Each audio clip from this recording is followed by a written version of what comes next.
Joining me is a very special guest, Rita Garnto, and she's a stress management educator. She's an international author and a self-care expert, and she's here today to talk about self-care tips that we could use to improve our quality of life, and she's going to show us a couple of exercises. Welcome to the show, Rita. Thank you so much, Christine. It's awesome being here. So I get to come to Vancouver, my homeland. Well, welcome and congratulations on your book. Thank you. And it's Self-Care, How It Saved Me. Tell us what inspired you to write the book. Well, about 10.5 years ago, my husband and I, we adopted 2 toddlers. So I was almost 45 at the time, and they were 18 months and almost 4. We'd already been through 4 miscarriages, and we'd been through 3 years of the adoption system where we'd been matched with a birth mother that fell through. There's a lot of things. So we got this phone call, and oh my gosh, there's not 1, but there's 2. So in 11 days, we turned around from that phone call and we became parents. So when you adopt older children, or toddlers, they come with baggage. Their first life obviously wasn't so good, or else, they wouldn't be in the adoption system. So it was very stressful, so we went from like a family of 2 to a family of 4. And about 6 months into being a mom, there was one day where I just started crying, and I couldn't stop. And I cried and I cried, and I was sitting out on the deck, and my 2-year-old came out and looked at me with her big brown eyes, and then all of a sudden there's 4 big brown eyes looking at me, and my 2-year-old just said, Mommy's sad, Mommy's sad. And I don't know if it was to reassure me or just to let her know that she knew something was wrong. So long story short, I ended up going to the doctor that day, and he gave me a prescription, which, yay, okay, so I needed some help because I was completely overwhelmed. And then the question he asked me next was, what changes are you gonna make? And I was like, what changes am I gonna make? You just handed me like the little magic pill. Why would I need to make any changes? So we kept talking, and I realized what he did with that question was he empowered me.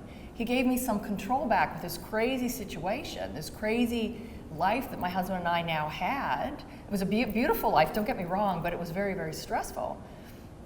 And so I started to think, well, what can I do? So self-care, it was all about self-care. So I started going to the gym again, I started doing things.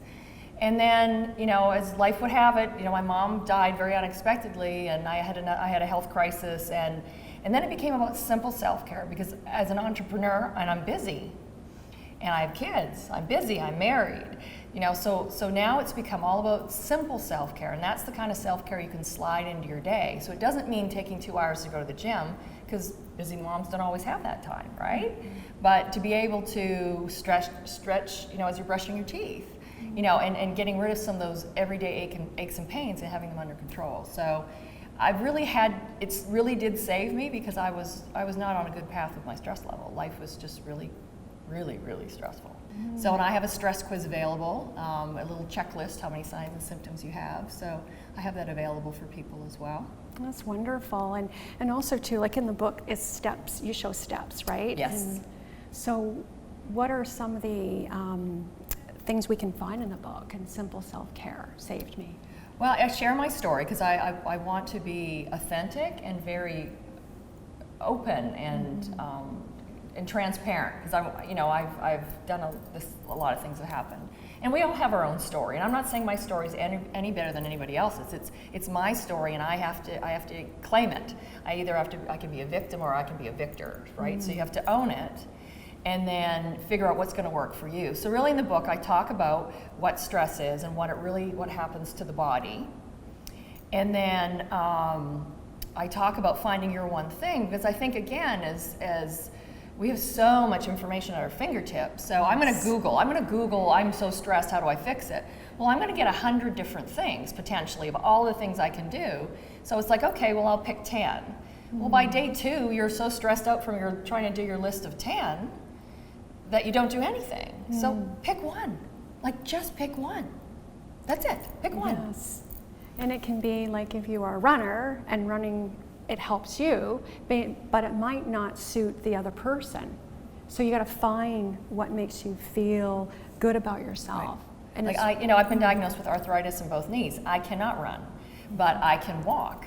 And I put my favorite playlist on, my music, whatever I feel like that day. And so that walking outside and you know, in the sunshine and, well, the rain even, you know, that grounds me. But it's finding like what grounds you. Maybe it's a bubble bath. Maybe, you know, some people it's reading scripture. Maybe it's writing in a journal. Maybe it's making a list, getting all the things out of your head. Maybe it's simple stretching. Just get up and, you know, do some jumping jacks or like movement. So it's figuring out, or it could be pausing, you know, like just stopping in the moment and enjoying a good piece of chocolate and letting it melt in your mouth instead of like chomping on it. So there's so many little things that I think we're all aware of, but we need to be told, we're reminded that, you know, why don't you stretch before you get out of bed? Bring your knees up to your chest, hold for a few minutes, you know, and then get out of bed. So there's a lot of little things. And I like, you know, getting out of bed the right way. Yes. Yeah, don't do this. You know, roll over to your side and, you know, push yourself up. So you're not straining your neck, you're not straining your lower back. So, you know. And Rita, tell us about the KISS principle. So my version is keep it simple, sweetie, which is the nice version. And then I also say keep it super simple. So you don't reinvent the wheel, just keep it simple. Pick one thing. Like, well, it's easier in our neighborhood. I could walk to the end of my driveway or walk to the end of my street, you know, depending if you live in an apartment here in, you know, Vancouver, and not so easy. But do something, you know, go up some flights of stairs. Like, just find something that's going to work and get you out of that, you know, that hamster wheel kind of momentum. So. And your self-care plate should look like picking one thing that makes you happy and then working towards that. So if it's not running, it could be swimming or walking, something that makes you feel great, brushing your teeth, doing a stretch. Yeah, and great runner stretch for runners. You know, put your foot up on the counter, stretch out your hip flexors. You know, lower back issues is one of the, you know, the all-time greatest disabilities that we have. So, you know, if I can stretch out my hip flexors and loosen my hip flexors up and allow my back to be in a more normal position, and I don't hurt as bad, well, I'm not going to be as crabby, right? I'm not going to be as short with people. So it's those little tiny things that add up. So, yeah. Rita, how does it make you feel that you are helping people through your book? It's amazing. Like, I am so grateful, and the more influence I have, the more humbled I feel. Like, I'm just so grateful and feel just, this is my gift. This is my gift I've been given, and this is my purpose to serve. And I just want people to feel better, because we are killing ourselves, and we're suffering, we're alone, you know, we hurt, and we don't need to be that way. Like, it doesn't have to be that way. So, so anything I can do. Yes, and I love the character Sophie. Oh, Tell us about that.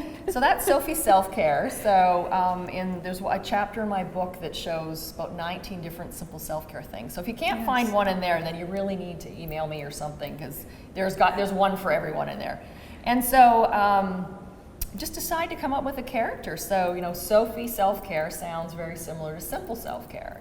And I hope to actually, we're going to give her a male counterpart in the next little while. And Sammy, Stevie, I don't know yet what we're going to so I'll take suggestions, yeah. So any help, but it's kind of fun just to have her, and you know, and she demonstrates, you know, and we're hoping that, you know, many women can, you know, identify with her, and you know, so she has a whole little bio and everything. So. Oh wow!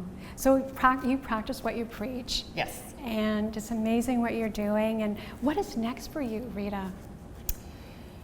Wow. So I'm right now. I just started a master class. So it's 6 sessions over 3 months, and they're, you know, about an hour long, because it's, again, I don't want to overwhelm and stress. And we deep dive on all these topics. You know, let's find out where your stress load is right now. Let's get a starting point. So that's the master class. I have another workshop called Less Pain, More Gain, which is using foam rollers and spiky balls and tennis balls. Just, there's simple self-care tools to get rid of those aches and pains. I do paid speaking, you know, I do workshops. So there's a lot of opportunities coming right now. The North Carolina Bar Association is actually, I've been approved for continuing legal education units for attorneys. So I'm also working on then providing the mental health continuing legal education for attorneys in North Carolina, and then hope to branch out So like, there's a lot of really great opportunities happening right now. I'm really excited. Yes, and you're so passionate about what you do. And if people want more information, where can they go? Well, my website is simpleselfcare.net. It's all one word. That's probably the best place to start. There are places on there where you can email me. It's Rita, R-I-T-A, at simpleselfcare.net. I'm very user-friendly. You have any questions, please email me. You know, I just want to help. I just want to make a difference. So, purpose to serve. And Thank you have to, before we go, show us a couple of exercises. Absolutely. The ragdoll. The ragdoll's one of my favorites. So, Okay. all right, you're gonna do it with me. Okay. Yes. So, well, yes, I'll do. so the ragdoll really is, you just bend at the waist, and it's like you're a ragdoll, and so you just hang down. So I wasn't always this flexible, and in the mornings I can barely, because my back muscle, I've had back surgery as well. So you can actually start out by sort of leaning on your knees, and just kind of let your shoulders and neck hang. And as your lower back starts to relax, just hang. Just let it all hang. And it's great, you don't need much space.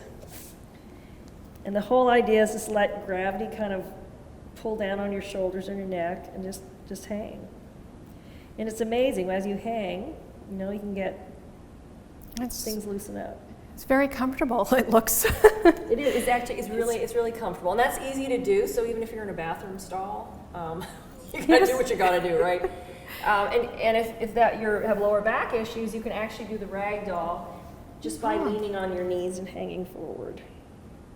Again, what you're doing is just allowing gravity to kind of let everything relax, because when you're tense when you're stressed. So just letting things relax. So yeah. Wow.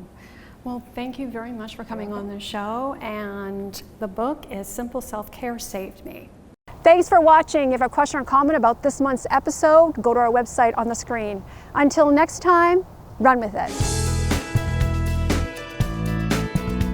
Run With It is sponsored by BC Sports Hall of Fame, Dr.JyotiMistry, naturopathic doctor of B Chiropractic Wellness and Evoke Integrative Medicine, Mallory's Fashion Network, and Rita Garnto, stress management educator and simple care expert.